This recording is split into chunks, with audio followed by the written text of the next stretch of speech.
I wanted to talk about the Robinson Huron Treaty case, and tell me where it's at. And the provincial election is kind of right smack right before. You mentioned that the province is still wanting to appeal, but there's some discussion possibilities. It's a little bit convoluted. Yeah, I mean, there has been some indication of, the idea of negotiating settlement, but, the court case itself is still, on track to go through to stage 3, which would be the compensation stage of the litigation. There's still the appeal from the decisions in phase 1 and 2 of the court case, but those things go in parallel, and so the third thing that would be paralleling all this litigation process would be, we've been asking to sit down at the table and negotiate a settlement and avoid any further litigation. So all those things are happening. As you mentioned, there's a provincial election that is, we're teetering at the edge of that. That'll be only slowing down, the possibility of, if we can get into a negotiated settlement.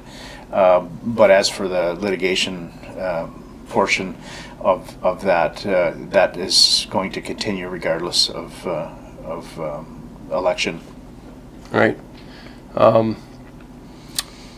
I read in the story that some First Nations that are involved with negotiations with companies about mining agreements and revenue sharing, profit sharing, they'd like to see how this transpires before they actually get into these other agreements.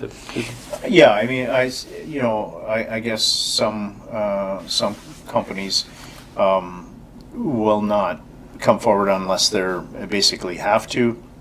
You have other companies in the industry that are being very proactive and seeking out partnership and resource sharing agreements beforehand. So there's a wide spectrum of different relationships that are out there. But yes, for sure, some are waiting to see what comes out of the litigation process to see, how that will play out and what their obligations are.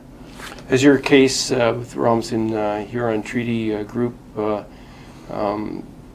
helped that area as far as the companies and the province going forward with new agreements when it comes to negotiating revenue sharing, profit sharing? I think, for sure, I think it has. I mean, if anybody has been paying attention, with the court wins in phase 1 and 2 have pretty much put the writing on the wall, and then the first appeal was denied, again, further writing on the wall.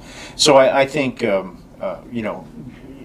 companies that are progressive and astute to that are starting to plan and budget around those things as being a cost of business, which still allows them to be profitable, but it's just there is obligation there, right, to the Indigenous people in their lands.